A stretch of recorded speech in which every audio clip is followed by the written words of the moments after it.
Everyone, welcome back to a new blog. আশা করি তোমরা সকলেই খুব ভালো আছো, আর আমিও এখন ভালো আছি। এখন ভালো আছি কথাটা কেন বললাম সেটা নিশ্চয়ই মনে খটকা লাগছে না। আর এতদিন আমি কেন কোনো ভিডিও ছাড়িনি, কোথায় বা ছিলাম? তো সব প্রশ্নের উত্তর দিতেই আজকে আবার অনেক দিন বাদে একটা ব্লগ নিয়ে চলে এলাম। আর এখন এক কাপ গরম চা হাতে নিয়ে শীতের সকালের প্রথম রোদ গায়ে মেখে বসেছি চা পান করতে। জানো, আমার কিন্তু দুধ চা ভীষণ প্রিয় ছিল, কিন্তু এখন আমি আর দুধ চা খেতে পারি না, তাই লাল চাই আমার একমাত্র ভরসা। যাই হোক, কথা বলতে বলতে চলে এসেছি রান্নাঘরে। আর এই মাঝখানেই কিন্তু আমার ব্রেকফাস্ট করাও হয়ে গিয়েছে। সূর্য স্কুলে বেরিয়ে গেছে, সৌমেনও বেরিয়ে গেছে। তো রান্না করতে করতেই তোমাদের সাথে গল্প করি যে এতদিন আমার কি হয়েছিল। জানো, হঠাৎ করেই কিছুদিন আগে, এই কয়েক মাস আগেই আমার কিছু হেলথ ইস্যুস শুরু হয়, যেগুলো প্রথমে আমরা ওভারলুক করে যাই, যেটাকে অ্যাসিডিটি বা ডাইজেস্টিভ প্রবলেম ভেবে প্রথমটাই উড়িয়ে দিলেও পরে সেটাই কিন্তু বিরাট আকার ধারণ করে। এবং তারপরে শুরু হয় আমার বীভৎস বুকের যন্ত্রণা। তারপর ইউএসজি করে দেখা যায় যে আমার গল ব্লাডারে স্টোন ছিল। তো সেই স্টোনগুলো এতটাই বড় হয়ে গেছে আকারে যে সেটা থেকেই এত যন্ত্রণা। এবং জানো কি তোমরা, লাস্ট 2-3 দিন আমাকে পেন কিলার ইঞ্জেকশন দিয়েও কিন্তু রাখতে হয়েছিল, এতই বুকে যন্ত্রণা হচ্ছিল আমার।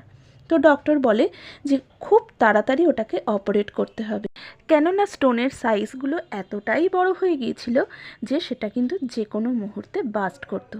তো এই সিচুয়েশানে 1 সপ্তাহের মধ্যে সমস্ত কিছু অ্যারেঞ্জ করে আমার গল ব্লাডার অপারেশন করা হয়। আর তারপরেও কিছু হেলথ ইস্যুস তৈরি হয় এবং সেইগুলোকে কাটিয়ে উঠতেই আমার এতদিন সময় লাগলো। আর দেখো, এখনও কিন্তু আমার রক্তের পরিমাণ কম থাকায় এই যে মেডিসিন নিতে হচ্ছে। তো এখন যাই হোক, মেডিসিনটাই ভরসা, আর প্রচুর পরিমাণে কিন্তু জল খেতে বলেছে। তাই আমার এতটা জার্নির পর আমি কিন্তু তোমাদের সবাইকে বলবো, তোমরা সবাই কিন্তু সময় মতো খাওয়া দাওয়া করো এবং শরীরের যত্ন নিও।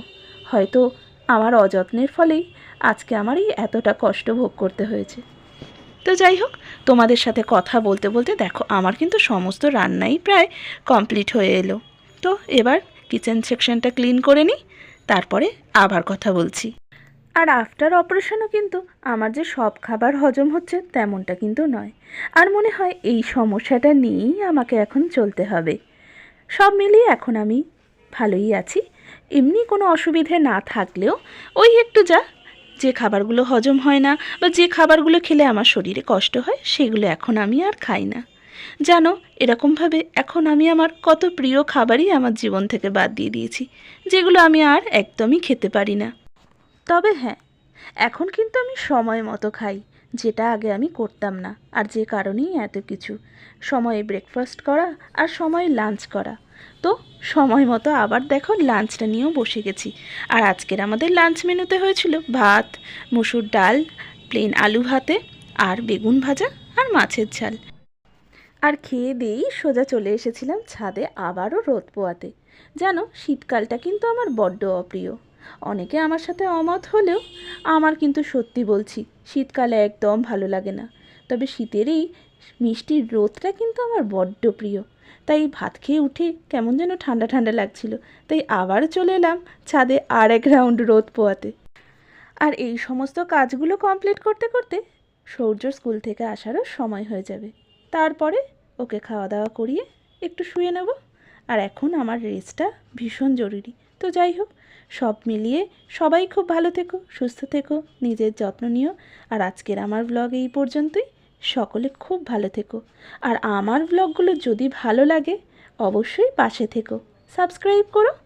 আর দেখেছো, মানুষ যদি বাড়িতে অসুস্থ থাকে না, দেখো চারিদিকে নোংরা।